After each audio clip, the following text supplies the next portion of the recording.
Assalamualaikum warahmatullahi wabarakatuh. Kami dari kelompok 8 Indralaya yang beranggotakan Ayu Agustin dari Pendidikan Kimia Universitas Sriwijaya. Saya Eka Liana Putri dari Prodi Pendidikan Kimia Universitas Sriwijaya. Dan saya Widya Sari dari Prodi Pendidikan Kimia Universitas Sriwijaya.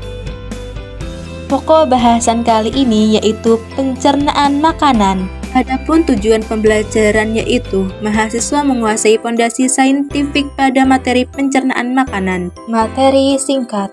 Pencernaan makanan ini adalah proses mengubah ukuran makanan dari semula yang berbentuk besar menjadi ukuran yang lebih kecil dan halus. Pada proses ini pula, makanan dipecah dari molekul yang kompleks menjadi lebih sederhana dengan menggunakan enzim yang dikeluarkan dari saluran pencernaan. Berdasarkan prosesnya, pencernaan makanan ini dibedakan menjadi dua macam, yaitu pertama, proses mekanis, proses pengunyahan dalam mulut dan pencampuran makanan dengan enzim pencernaan. Kedua, proses kimiawi, merupakan proses perubahan makanan dari zat yang kompleks menjadi zat yang lebih sederhana dengan menggunakan enzim pencernaan. Pembahasan sistem pencernaan manusia dimulai dari mulut, kerongkongan, lambung, usus besar, usus halus, rektum, dan anus. Mulut berfungsi sebagai tempat masuknya makanan dimulainya proses pencernaan karena di dalam mulut terjadi pencernaan secara mekanik oleh gigi dan kimiawi oleh enzim amilase. Gigi akan menghancurkan makanan menjadi ukuran yang lebih kecil sehingga memudahkan enzim amilase bekerja. Enzim amilase dibuat oleh kelenjar liur dari mulut yang memulai proses pencernaan dengan memecahkan pati ketika mengunyah makanan dengan mengubahnya menjadi maltosa karbohidrat yang lebih kecil. Enzim pitailin dalam saliva adalah suatu enzim amilase yang berfungsi untuk memecah molekul amilo menjadi maltosa dengan proses hidrolisis. Faring dan esofagus. Faring yaitu saluran pencernaan yang menghubungkan ke esofagus. Makanan yang ditelan dari mulut masuk melalui faring dan diteruskan ke esofagus. Pada dinding esofagus terjadi gerakan peristaltik, yaitu gerakan meremas-remas yang mendorong makanan menuju lambung. Pada lambung, proses pencernaan yang terjadi adalah pencernaan protein secara kimia oleh enzim-enzim, sedangkan lemak dan juga karbohidrat didegradasi kemudian menuju usus halus. Protein mengalami pemotongan oleh enzim menjadi fragmen-fragmen polipeptida atau polipeptida rantai pendek. Lambung berfungsi sebagai gudang makanan yang berkontraksi secara ritmik untuk mencampur makanan dengan enzim-enzim. Dalam lambung terdapat cairan yang berfungsi terutama untuk pencernaan protein, yaitu pemecahan molekul protein dengan cara hidrolisis. Cairan lambung terdiri atas 99,4% air dan sisanya terdiri atas usus halus.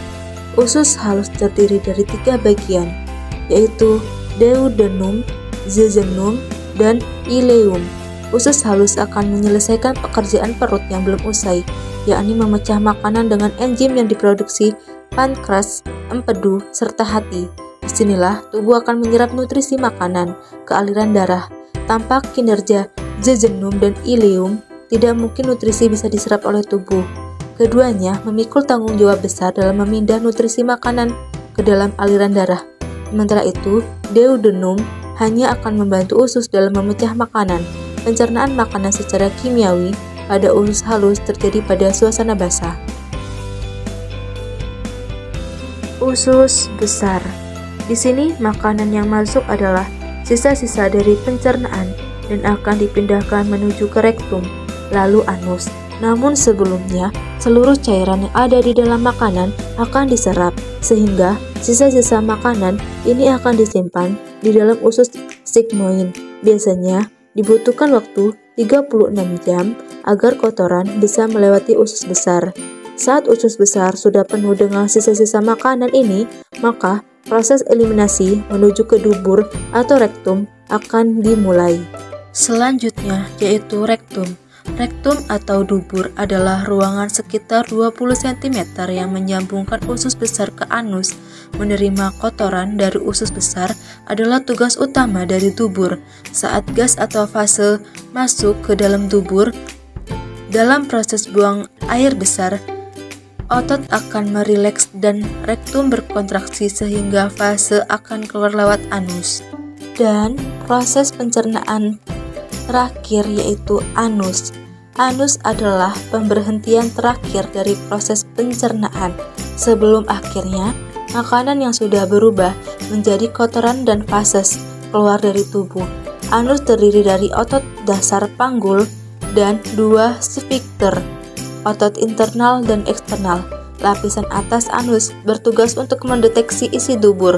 Lapisan ini akan mengetahui bentuk atau konsistensi dari fases, apakah itu cairan solid atau hanya gas. Kesimpulan, sistem pencernaan adalah sistem yang berfungsi untuk melakukan proses makanan sehingga dapat diserap dan digunakan oleh sel-sel tubuh secara fisik maupun secara kimia. Proses pencernaan manusia terdiri dari mulut, tenggorokan, esofagus, lambung, usus halus, usus besar, dubur, dan anus. Pada mulut makanan, yaitu karbohidrat, protein, dan lemak dicerna secara mekanik dengan gigi sehingga menjadi kecil ukurannya. Untuk karbohidrat mengalami pencernaan kimiawi, yaitu dicerna oleh enzim pada air liur, salah satunya amilase yang menghidrolisis amilum dan amilopektin menjadi karbohidrat yang lebih sederhana seperti maltose. Pada lambung terjadi pencernaan protein secara kimiawi oleh enzim seperti pepsin, tripsin, maupun kimotripsin, sedangkan karbohidrat dan lemak mengalami dehidrasi. Memasuki usus, zat-zat makanan belum dicerna secara sempurna sehingga di usus masih terjadi pencernaan kimiawi dari lemak oleh enzim lipase dan karbohidrat oleh enzim sukrase, laktose, dan maltose. Sekian video dari kelompok 8. Kami ucapkan terima kasih. Wassalamualaikum warahmatullahi wabarakatuh.